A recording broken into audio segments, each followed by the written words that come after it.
Hey guys, whose mother was tonight we are going to deposed dive deep into the and true whose story of a father king was assassinated. whose life was full of thrilling and drastic events. Just imagine, a Grew child up born in a under the besieged control castle, of brutal whose mother was political regents. deposed, and whose father was assassinated by gunpowder and possibly strangulation. The boy grew up under the control of a series of brutal political regents, witnessing bloodshed and betrayal as the daily rule of the game. That is James the First of England, the first monarch to unite the two crowns of England and Scotland. His reign was not merely a smooth transition of power. James I was dubbed the wisest fool in Christendom due to his astonishing erudition. He wrote books on everything from theology to the art of absolute rule, and even how to detect witches. To the art of but at the same absolute time, rule. he was the center of raging court But at dramas. the same time, We will he was the explore his center blatant of raging favoritism court towards young dramas. male paramours, which incited constant resentment and hostility. We will witness how he had to confront the infamous gunpowder plot, a horrifying attempt to blow up the entire parliament along with him and his Do family, not worry about and how the he others, made great my dear. contributions such as mean patronizing the nothing creation of the compared famous to you. King James Bible. He transitioned from the unstable King of Scotland to the powerful King of England. But the price he paid was religious division and the seeds of discord that would later lead to a devastating civil war. So, before you get comfortable, take a moment to like the video and subscribe, but only if you genuinely Patronizing the enjoy what I do creation here. of the famous And as King usual, James Bible. let me know where you are relaxing and what your current local time is. Now, dim the lights, maybe turn on a fan for that soft background hum, and let's ease into tonight's journey together. James Stewart was born on the 19th of June, The price he paid 1566, was religious within the division thick stone walls of and the Edinburgh seeds Castle. of discord. Outside, the wind of the Scottish hills howled around the ramparts. Inside, a tiny prince drew his first breath in a world already plotting over his name. From that very first moment, James lay at the centre of a storm he could not see. His father, Henry Stuart, known as Lord Darnley, and his mother, Mary Stuart, the woman history remembers as Mary, Queen of Scots, both carried Tudor blood in their veins. That meant both of them, in different ways, had a path that could lead to the throne of England. The child in the cradle, without knowing it, was a living claim. Yet the marriage that created him was less a love story and more a fuse laid across a field of gunpowder. By the time James was old enough to form memories, that fuse had already burned almost to the end. To understand why, and to understand why his birth mattered so much, This alliance we have to secures drift the Tudor slowly line and backward, brings peace like to the walking down a realm, long Your Grace. candlelit corridor I of pray it holds portraits, firm, my lord. until we reach the face of Henry VII, the first Tudor king. Henry VII and his queen, Elizabeth of York, stitched together two rival houses, Lancaster and York, and with them, they built the fragile peace that ended the Wars of the Roses. They had several children who survived to adulthood. Arthur, the elder son who died before he could wear the crown. Margaret, the poised and politically valuable daughter.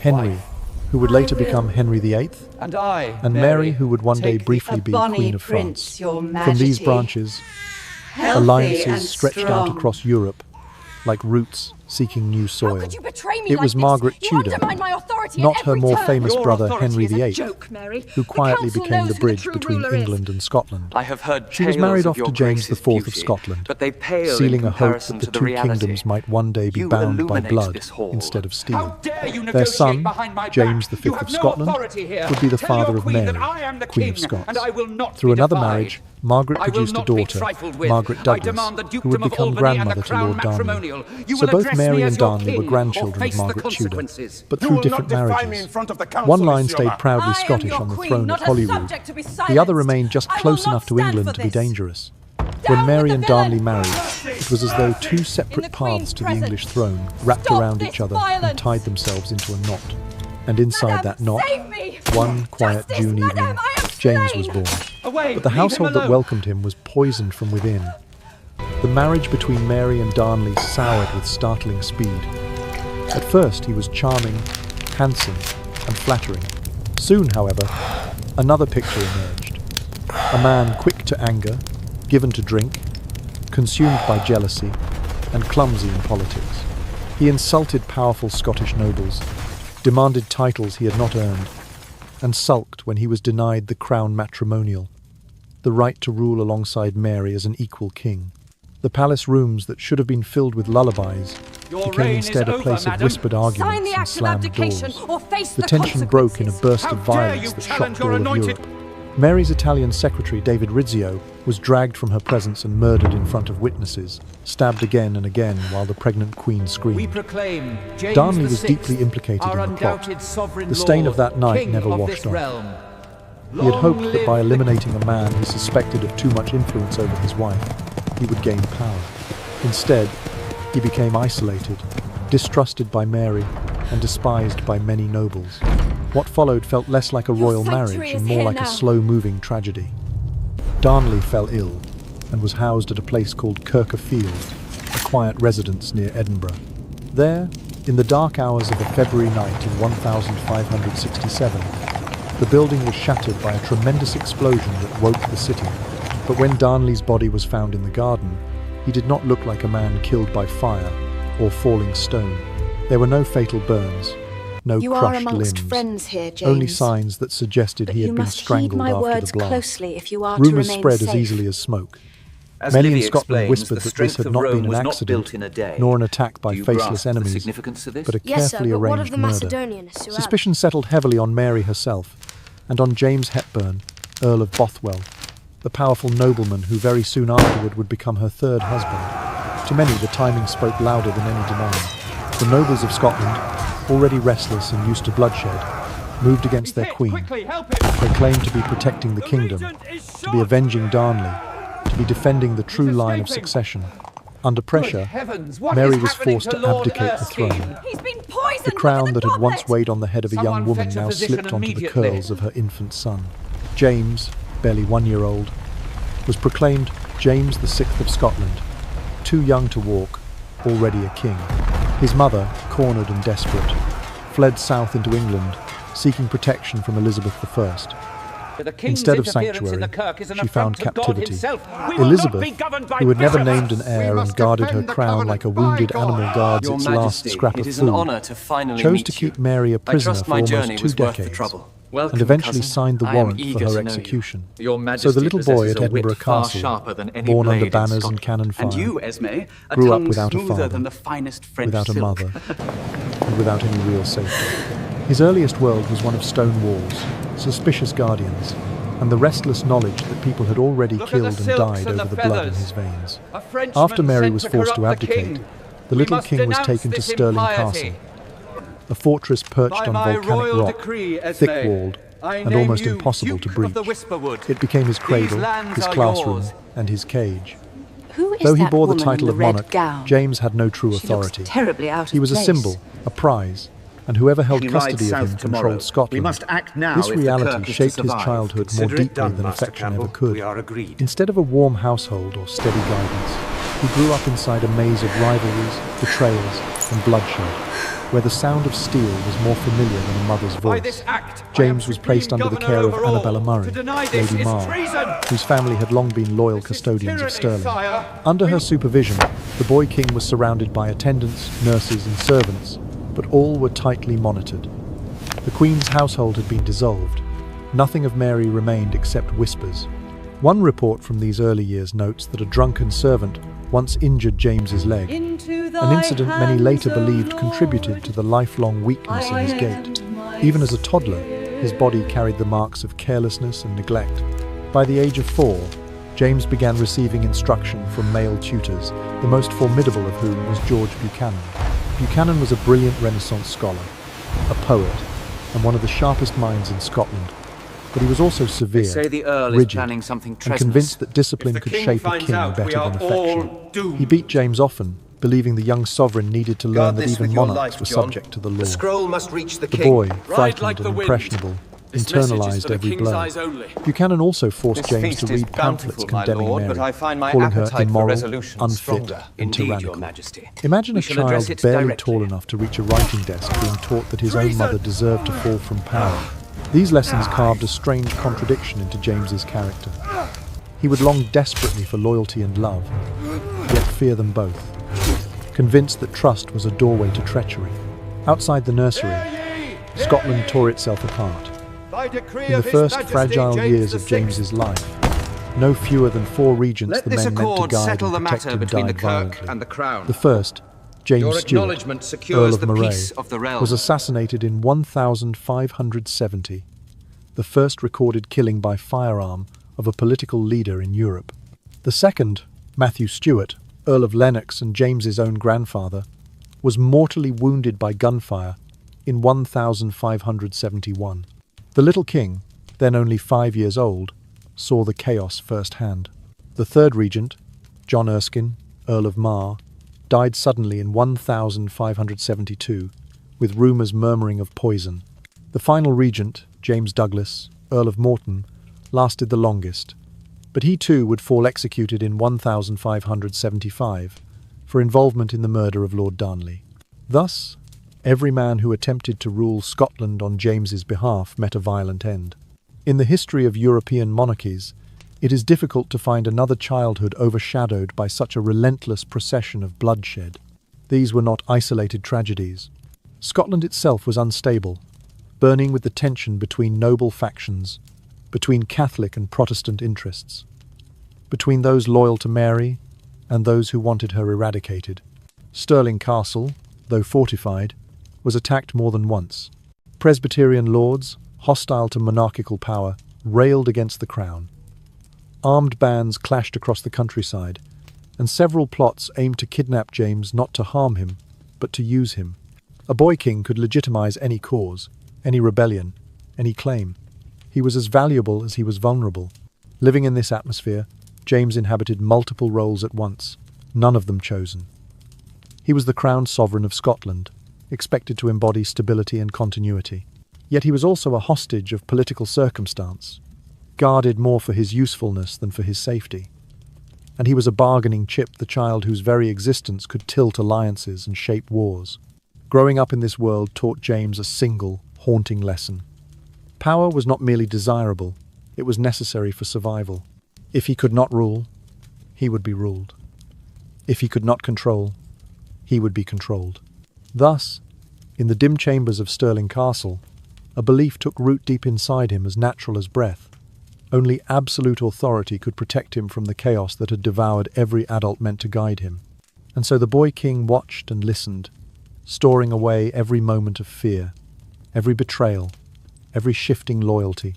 In the stillness of Stirling's stone halls, he began to imagine a future in which he would never again be a pawn. At the age of 13, James encountered a man who would alter the landscape of his emotions, his politics, and his understanding of power. Esme Stuart, a Scottish nobleman raised in France, graceful, charming, and 24 years older than the young king. When Esme arrived in Scotland in the year 1579, he entered not just the royal court but the hollow spaces of James's lonely childhood.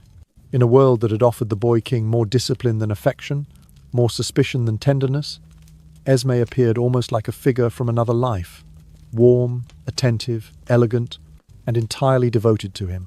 From the first moment they met, James was transfixed. He followed Esme with his eyes, sought his company, and clung to his presence as though he had finally discovered something he had been denied since infancy. The chroniclers of the time, both sympathetic and hostile, noted the transformation. James, usually stiff and anxious around others, softened visibly in Esme's company. He embraced him openly before the court, held his hand, leaned on him while walking, and was even said to have kissed him in public. In the late 16th century, physical closeness between men was not inherently scandalous. Gestures of friendship were common. Yet the intensity between James and Esme surpassed the boundaries of ordinary affection. Many historians believe James formed deep emotional attachments and perhaps romantic ones to handsome, refined men throughout his life. Esme Stuart was the first, followed years later by Robert Carr and George Villiers. But to James, lonely and starved of gentleness, Esme was not merely a favourite. He was a lifeline. Esme's arrival did not go unnoticed by the leaders of the Scottish Kirk. They looked at him and saw danger from every direction. He was French, a nation long associated with Catholic influence. He had once been Catholic himself before nominally converting to Protestantism. And worst of all, they feared that Esme intended to reconnect James with his mother, Mary, Queen of Scots, still imprisoned in England. The idea of Mary returning to power or even gaining influence sent shockwaves through a country already fractured by religious suspicion. James, however, was unmoved by the warnings. He trusted Esme blindly. He showered him with titles and lands, first elevating him to Earl of Lennox and soon after to Duke of Lennox, one of the highest honours in Scotland. The young king allowed him control not only of political matters, but also of the royal household, including the king's private chambers. To the nobles, this was intolerable. In their eyes, Esme was not simply a foreigner. He was an interloper with the king's ear, the king's confidence, and perhaps the king's heart. The most dramatic shift came with the fall of Regent Morton. James Douglas, Earl of Morton, had long dominated Scottish politics and had been the last surviving regent of James's minority.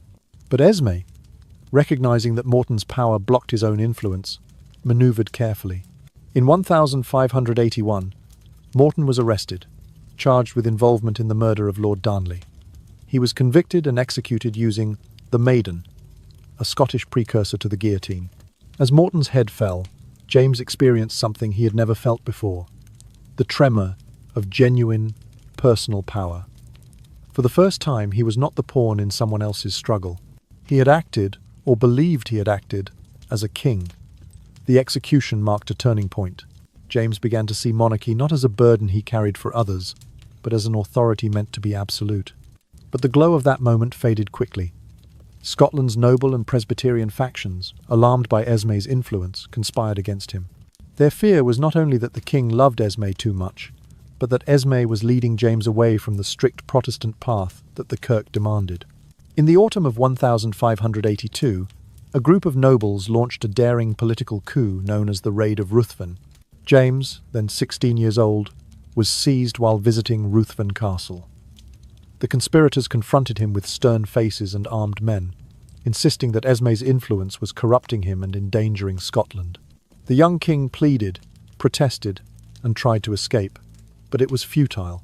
For nearly 1 year, he was held under what was effectively house arrest, a horrifying reminder that his crown did not guarantee his safety. Esme, unable to protect James, was forced into exile. He left Scotland heartbroken, sailing back toward France with the knowledge that he would never again see the boy he cherished.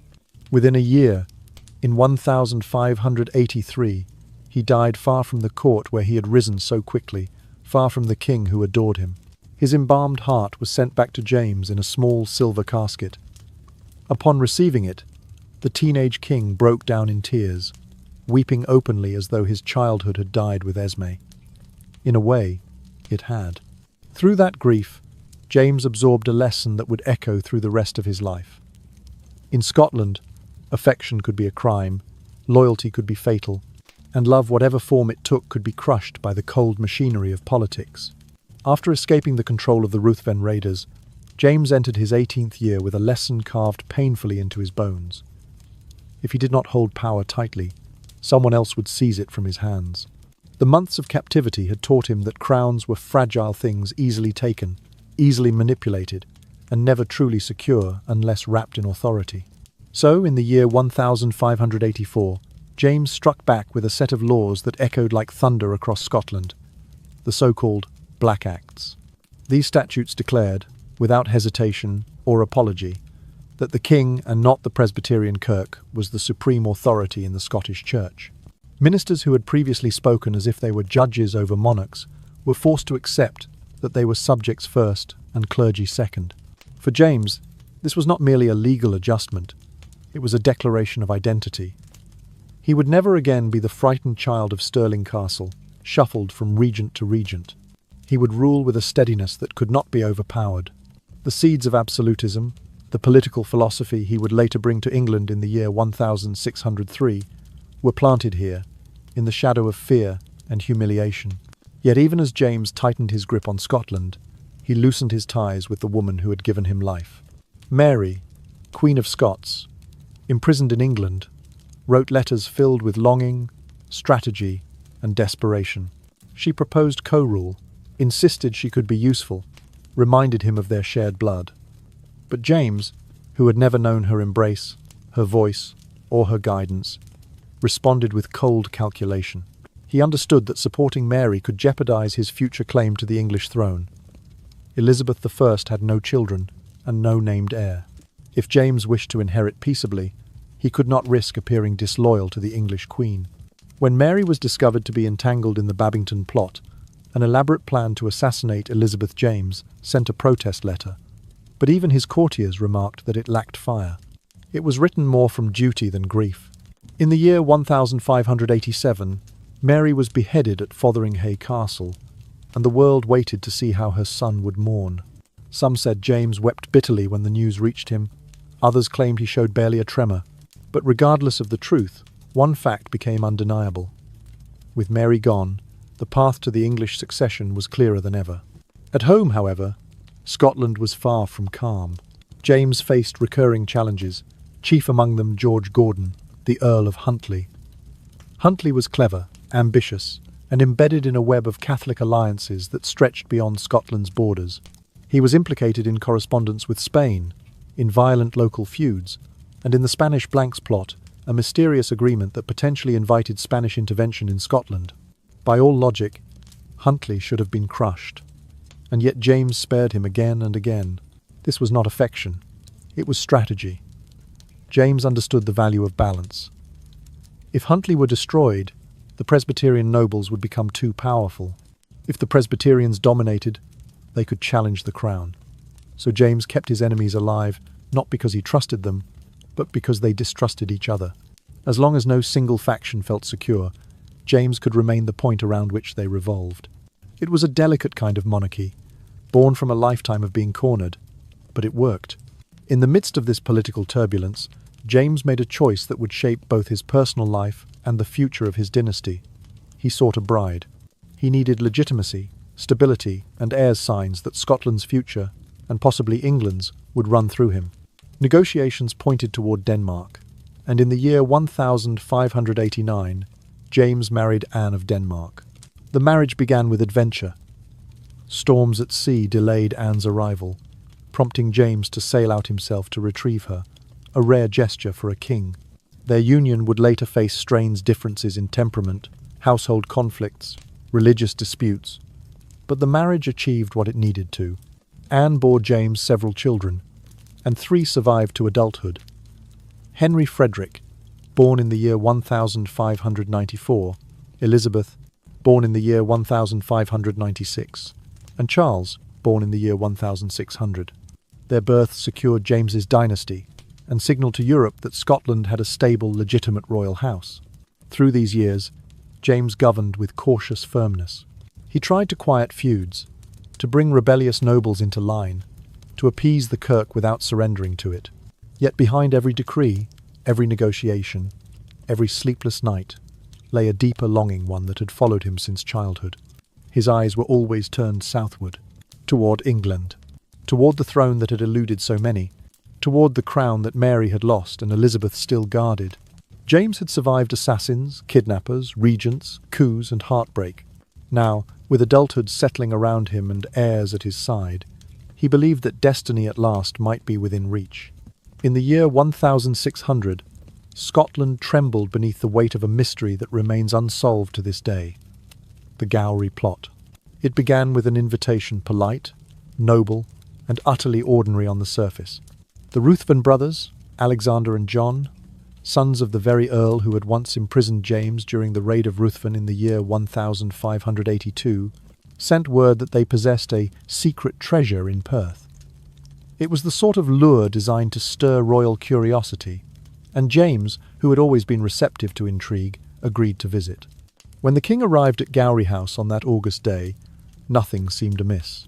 He dined, conversed, and allowed himself to be led by the younger brother, Alexander, through a series of increasingly isolated rooms.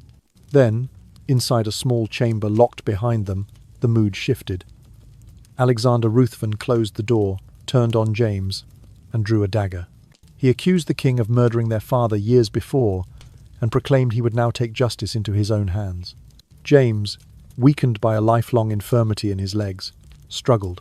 How he escaped remains a point of debate even now. But the story he later repeated was simple. He wrenched free just enough to reach the window and cry out one desperate word: treason. His attendants rushed up the stairwell. A violent struggle broke out. Alexander Ruthven was killed, followed swiftly by his brother John, the Earl of Gowrie, who arrived too late to save him. Within hours, the king's loyalists had taken control of the estate. The Ruthvens were declared traitors, their names struck from the rolls, their property seized by the crown. Yet Scotland murmured. James's tale, though dramatic, seemed strange in its details.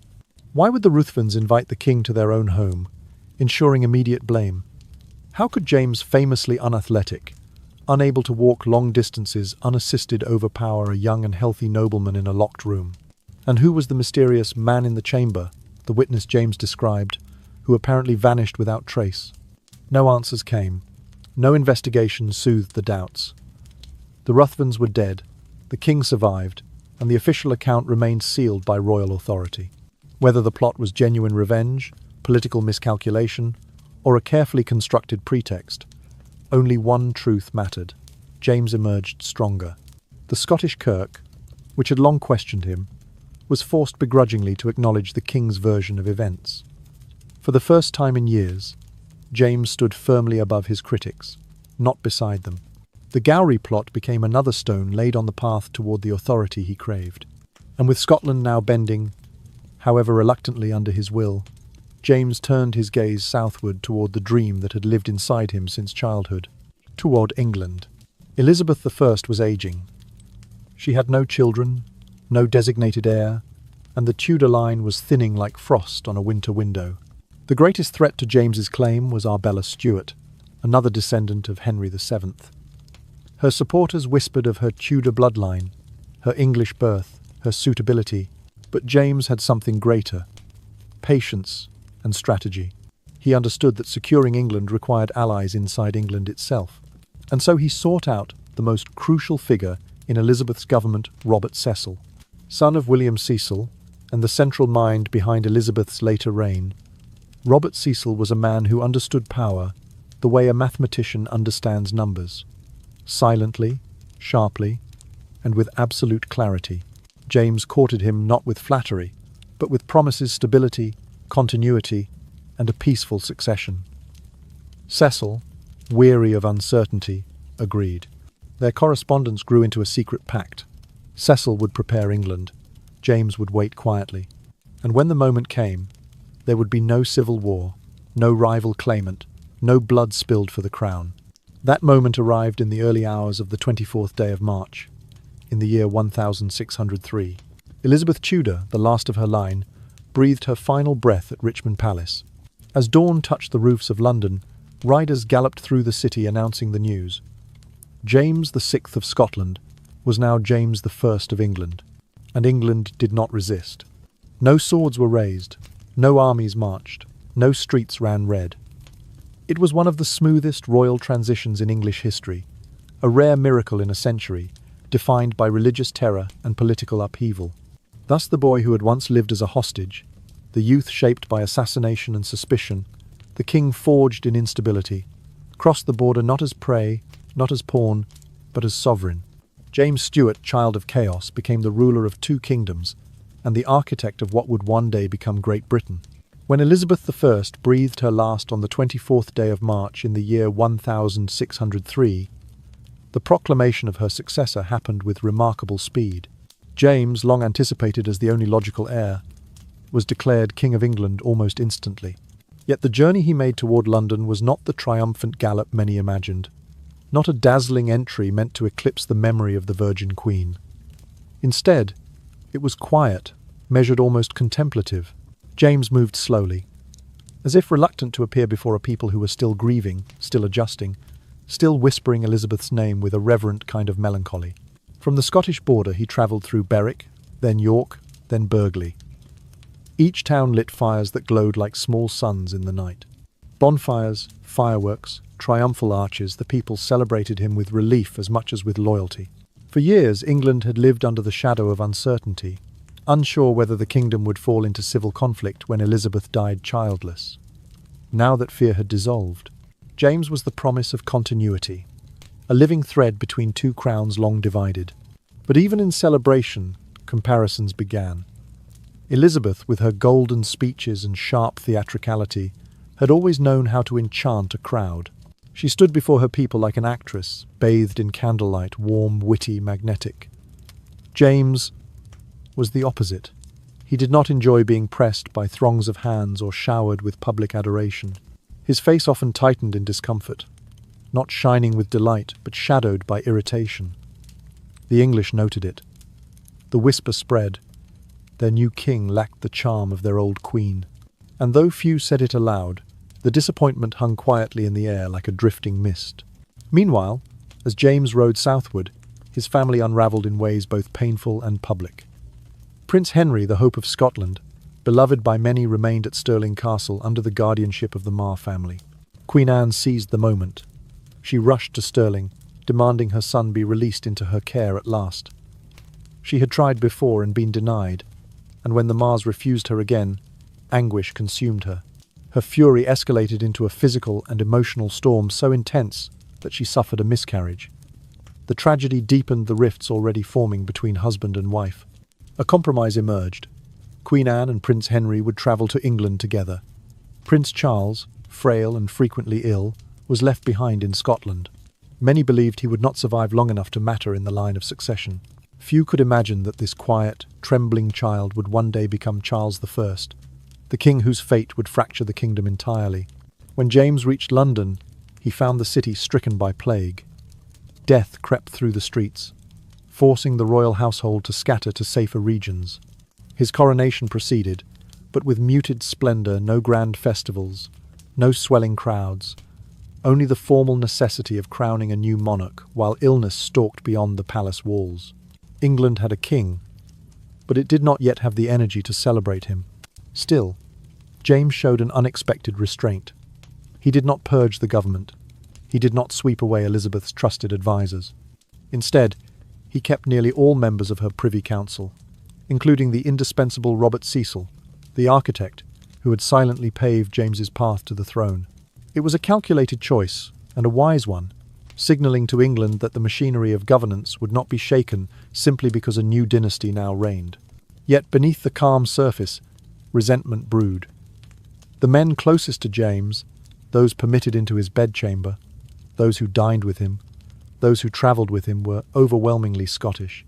English nobles, proud and suspicious, bristled at the sight of unfamiliar faces surrounding their king.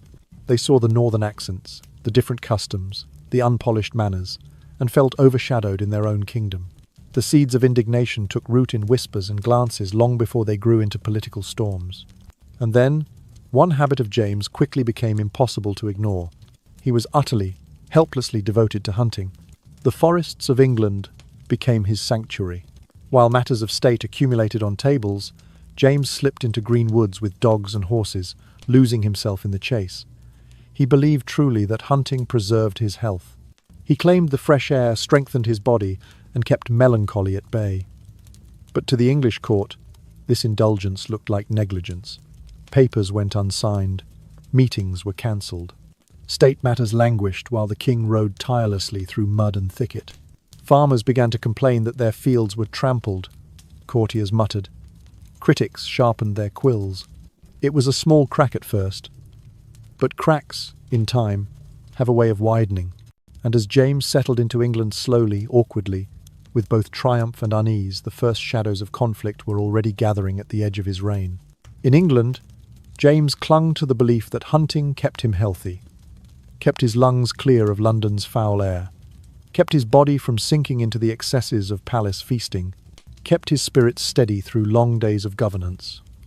To him, a morning spent among trees and hounds was not laziness but medicine. Yet to those who watched him from council chambers and court corridors, the image appeared different. A king on horseback while documents stacked on his desk became less a picture of rustic balance and more a symbol of neglect. Farmers complained of trampled fields as the royal hunt swept across their land. Courtiers whispered that the king preferred stags to statecraft. And slowly, in taverns and in Parliament alike, criticism of James's governance began to merge with criticism of his hunts, as if the sound of hooves in the distance echoed the sound of authority slipping.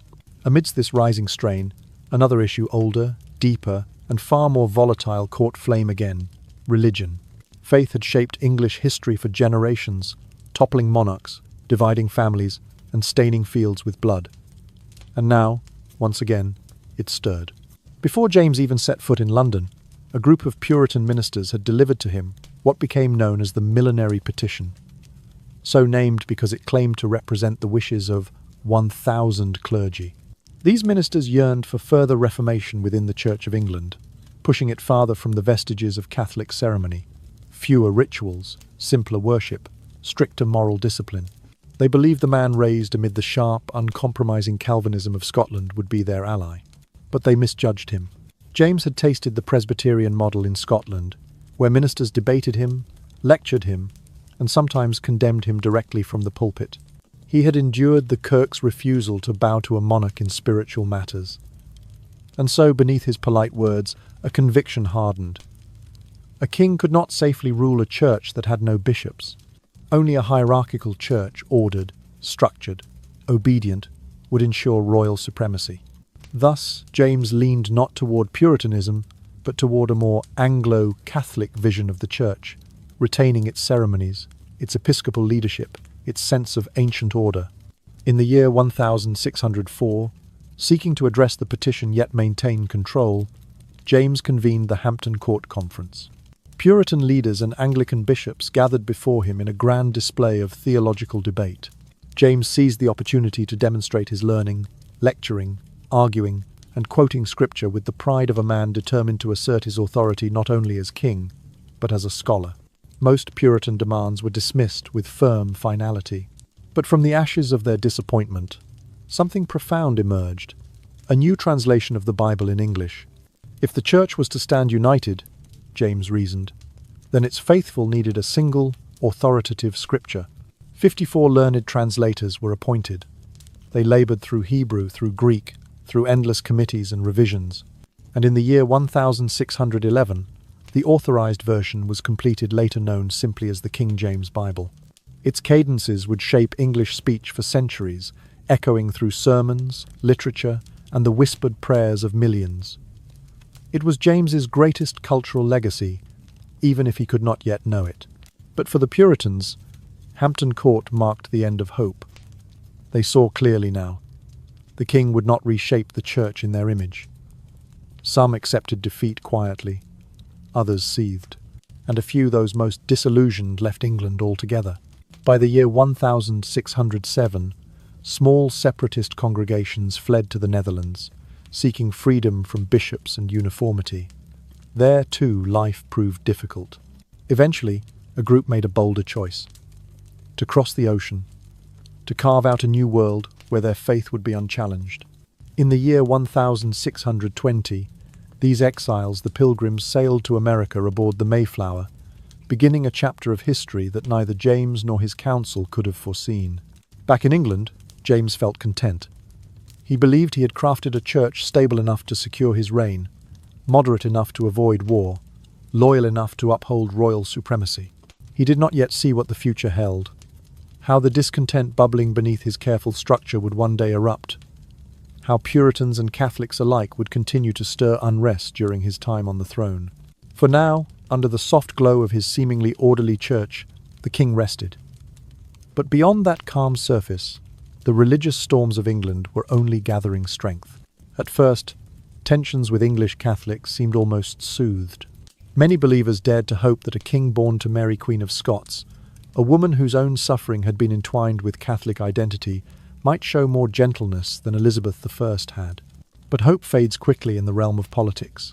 When James made it unmistakably clear that he was a Protestant monarch, committed to preserving the Anglican Church and to maintaining royal supremacy within it, the mood shifted. Mild optimism within the Catholic community hardened into quiet bitterness. And among the more radical minds, something darker began to form.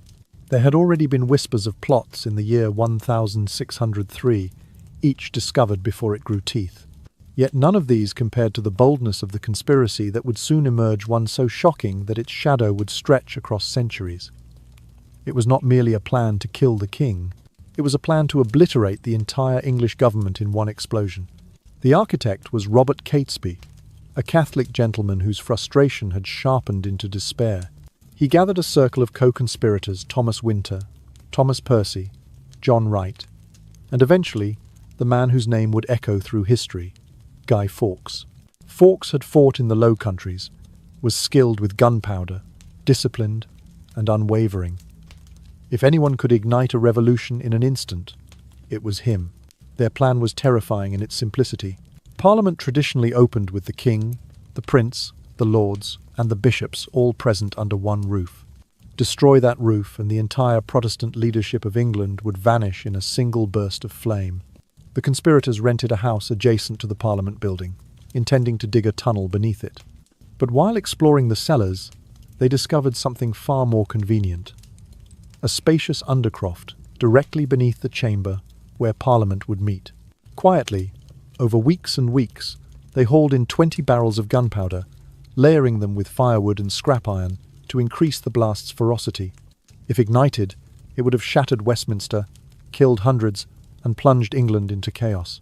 The plot crept dangerously close to completion, until human nature intervened. Some of the conspirators could not stomach the thought of Catholic nobles dying alongside Protestants. One, unable to endure the guilt, sent an anonymous warning to Lord Monteagle, urging him to avoid the opening of Parliament. Monteagle brought the letter to the authorities, and James, who had lived through assassination attempts, sudden coups, and blood-soaked Scottish politics, read it with a familiar chill. The cryptic phrasing, the veiled references. He recognized the language of conspiracy as one recognizes an old enemy. He ordered the cellars searched, but not immediately. He insisted the search be delayed until the night before Parliament met, so that if treason truly simmered below, it would have no time to escape. On the night of the 4th of November in the year 1605, soldiers swept through the undercroft by torchlight. There, guarding the hidden barrels, stood Guy Fawkes. He carried fuses, he carried matches, and he carried the grim composure of a man prepared to die for his cause. He was seized on the spot. The plot collapsed overnight. Catesby and several conspirators died in a gunfight as they fled. The others, including Fawkes, were dragged back to London, interrogated, tortured, and finally executed before a furious public. England erupted in both relief and rage, and in dark fascination with the daring audacity of the plan. From that moment, the 5th of November became a day carved into the national memory. Bonfires crackled, effigies burned. Children recited a rhyme that would outlive monarchs and empires. Remember, remember, the 5th of November, and Guy Fawkes, masked, defiant, ghost-like, became an emblem of rebellion in distant centuries, long after his body had turned to dust. For James, the gunpowder plot was more than an attempted assassination. It was a cold whisper in the dark, a reminder that the throne he held grand, heavy, draped in the union of two kingdoms, rested atop an invisible powder keg. Beneath the gilded surface of England lay religious fury, political resentment, and men convinced that violence was the only language left to speak. The blast never happened. But its echo followed James for the rest of his reign. After the gunpowder plot faded into history, James found himself confronted not by assassins or zealots, but by an adversary far more mundane and far more relentless: money. His court lived extravagantly. Ceremonies, gifts, jewels, hunting progressions across the countryside, generous titles for his favourites, every gesture drained the royal coffers a little further. By the second decade of his reign, the financial seams were beginning to strain. Robert Cecil, the architect of James's succession and the most capable statesman of the age, attempted to rescue the situation. He introduced reforms, examined revenue streams, and tried to tighten the monarchy's spending. But every adjustment brushed against the interests of England's powerful landowners and merchants. The more Cecil tried to modernize the system, the more resistance he encountered. England's fiscal machinery was still rooted in medieval forms of income wardships, feudal dues, monopolies, inefficient relics that angered the people yet were vital to the king's purse. In the year 1610, Cecil put forward an ambitious plan known as the Great Contract. Under this proposal, Parliament would grant the king a fixed annual sum, stabilising the crown's finances once and for all. In return, James would surrender several ancient feudal revenues that Parliament despised. On parchment, it was elegant, modern, balanced, and mutually beneficial, but idealism rarely survives contact with English politics. When the House of Commons submitted its list of grievances, the privileges they wanted abolished, The reforms they demanded the king felt cornered. He saw not cooperation but intrusion. And so, negotiations collapsed. The great contract died before it ever truly lived. Parliament dissolved. Cecil, exhausted and disheartened, declined rapidly and died in the year 1612, leaving James without his most competent minister. 2 years later, in the year 1614, James summoned a new parliament. If he hoped for improvement, he would be disappointed. The Commons quarrelled, splintered, and stalled. No subsidies passed. No legislation moved. It achieved so little that history baptized it with a bitter name, the Addled Parliament. After only a few months, James dismissed it in frustration, earning yet another mark against his reputation as a king unable or unwilling to work with the institution that England valued most. With finances tightening and public respect thinning, James sought refuge where he always had, in affection. Attention, warmth, admiration. These were balms he craved. And in the year 1607, the balm arrived in the form of Robert Carr. Carr was young, strikingly handsome, and Scottish, a combination James had always found irresistible. After Carr broke his leg during a tilting match, the king visited him, comforted him, lifted him from obscurity. Soon he was Viscount Rochester, then Earl of Somerset. He dined with the king, slept near the king, and guided whispers in the royal ear. To love James was to rise swiftly. To be loved by him was to ascend like a comet. But Carr's ascent carried shadows.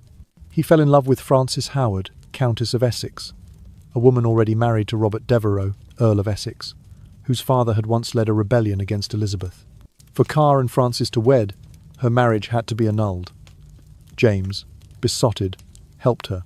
The annulment was granted under dubious circumstances. And then the scandal deepened. Thomas Overbury, Carr's closest friend and advisor, opposed the marriage. Frances Howard despised him for it. Through court manoeuvring, Overbury was imprisoned in the Tower of London, supposedly for refusing a foreign assignment. There, mysteriously, he died. Whispers thickened, rumours swirled, and finally, evidence emerged. Overbury had been poisoned. The blame pointed squarely at Frances Howard and Robert Carr. The lovers were arrested, tried, and condemned to death. The spectacle shook England. This was more than a crime. It was corruption blooming at the very centre of royal favour. But James could not bring himself to kill Carr. He commuted their sentences. They lived, though their reputations did not. Carr's influence evaporated. He drifted into the shadows, disgraced and discarded. And so the most intimate place beside the king, the place where politics and emotion blurred into one, fell vacant once again. It would not remain vacant for long. Into that opening stepped George Villiers, a young man of remarkable charm, elegance, and ambition. He would soon eclipse Carr entirely.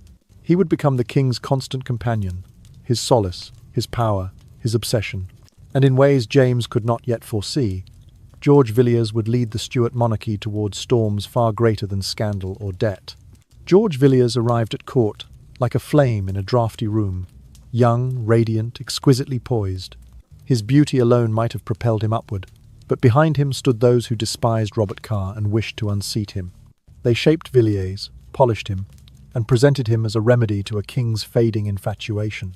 And James, hungry for affection that was uncomplicated and adoring, fell quickly under his spell.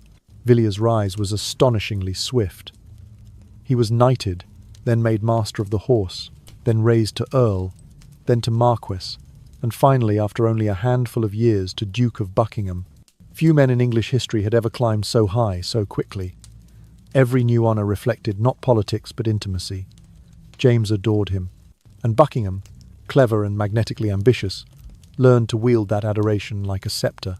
At first, Prince Charles, the heir to the throne, viewed Villiers with suspicion, even disgust. But proximity changes everything. Slowly, almost imperceptibly, the prince and the favourite became close. Friendship bloomed, and soon a trio governed England. James, aging and weary, Buckingham, handsome and omnipresent, and Charles, thoughtful but increasingly restless beneath the weight of his future crown. No major decision moved without Buckingham's breath upon it. Meanwhile, In Scotland, James tried to impose the 5 Articles of Perth, demanding that the Scottish Kirk adopt more Anglican-like practices. It triggered quiet fury, a simmering resentment that would erupt more violently in the next reign. But the danger James faced at home was mild compared to the storm forming across continental Europe. When James's daughter Elizabeth married Frederick V of the Palatinate, it seemed a triumph of Protestant diplomacy. But when Frederick accepted the crown of Bohemia, a direct challenge to the Catholic Habsburgs, everything changed. Europe plunged into the 30 Years' War, a conflict that would scar the continent like an open wound. Elizabeth and Frederick ruled Bohemia for less than a single year. After the catastrophic defeat at White Mountain in the year 1620, they fled exiles, stripped of title and home. England wept for Elizabeth, calling her the Winter Queen, a symbol of how quickly glory can freeze and shatter. Many cried out for action, demanding James send armies to restore her lands and honor. But James hesitated. War was expensive. He knew how fragile his finances were. He also knew that his dream of a peaceful, united Christendom, nurtured through diplomacy rather than bloodshed, would die the moment England marched. And so, between reluctance and resolve, he remained suspended. England saw caution. James believed it was wisdom. This is where the Spanish match took root. If Charles married Maria Ana, the Spanish Infanta, perhaps Spain would help restore Elizabeth and Frederick without a single sword drawn. It was a beautiful idea. Gentle, elegant, almost idealistic. But Spain's demands were steep. Improved treatment of English Catholics, impossible concessions regarding worship, and the slow, grinding wait for papal approval. Negotiations dragged endlessly. Every year of delay was another year Elizabeth remained stateless. Charles and Buckingham grew impatient, deeply impatient, and so, in the year 1623, in an act of reckless romanticism, or perhaps political naivete, they travelled in disguise to Madrid. They imagined a fairy tale negotiation.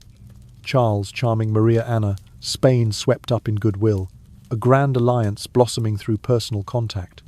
But reality was far colder. The Spanish court was polite but distant. Conditions remained severe. Maria Ana showed no interest. And the dream that Charles had carried so fervently collapsed in front of him. Humiliated, Charles and Buckingham returned to England burning with indignation. Their personal disappointment hardened into public hostility. Spain was now the enemy not only diplomatically, but emotionally. Buckingham, once the architect of peace, demanded war. Charles echoed him. And James, old, sick, and exhausted, tried desperately to pull them back toward negotiation. He could not. By the time Parliament met in the year 1624, the mood of the nation had changed entirely. Anti-Spanish fervour filled the chamber. Buckingham and Charles, moving as a single political force, steered England toward breaking the Spanish match once and for all. James reluctantly agreed, recognizing he no longer had the strength to resist the tide. A new marriage was arranged instead. Prince Charles would wed Henrietta Maria of France. A French alliance replaced a Spanish dream. James watched all this unfold from the edges, his hands trembling so violently that he now used a stamp instead of signing documents. The reins of power were slipping from his fingers, passing quietly to his son and to his beloved Buckingham. And as the king faded into illness and age, the two young men at his side prepared to step into a future filled with noise, ambition, conflict, and, ultimately, blood. As we drift toward the end of James's long, winding journey, imagine the lights dimming, the noise of court politics softening, and the echo of distant horse hooves, fading into something like a memory rather than a sound. His life so full of storms, betrayals, fragile loyalties and brief bursts of warmth begins to settle, slowly, carefully, like dust floating downward after a long day. And if we let ourselves breathe a little deeper, we can almost feel the weight lifting, the story stretching out into something quieter, gentler, more reflective. James was never the invincible king he wanted the world to believe he was. He was the frightened child behind castle walls, the young man clinging to affection wherever he could find it, the ruler trapped between two kingdoms that demanded different things from him. His successes brought pride, and his mistakes brought consequences he could not outrun. Yet woven through all of it, every triumph, every misstep, there was always a longing for peace, a desire to hold together a world that seemed determined to fall apart at every seam. And perhaps that is the quiet truth this story leaves behind for us. That power does not erase fear, that crowns do not silence loneliness, and that even those who shape history often stumble through the dark, searching for gentleness, understanding, and a place where they can finally rest. James sought unity, even when he did not fully understand it. He sought stability, even when his own heart trembled. And he sought love, in all the complicated forms love can take, even when it cost him more than he expected. As the decades pass, as his reign slips deeper into the soft blur of the past, the sharp angles of conflict begin to round out.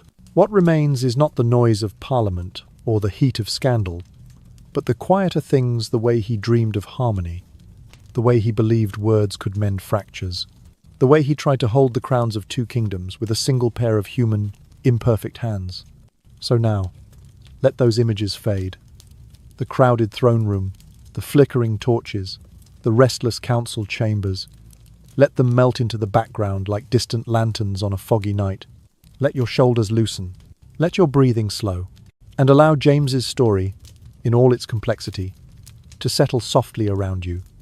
Not as a burden, but as a reminder that even in the most turbulent lives, there is always room for tenderness, for growth, for the hope of something gentler.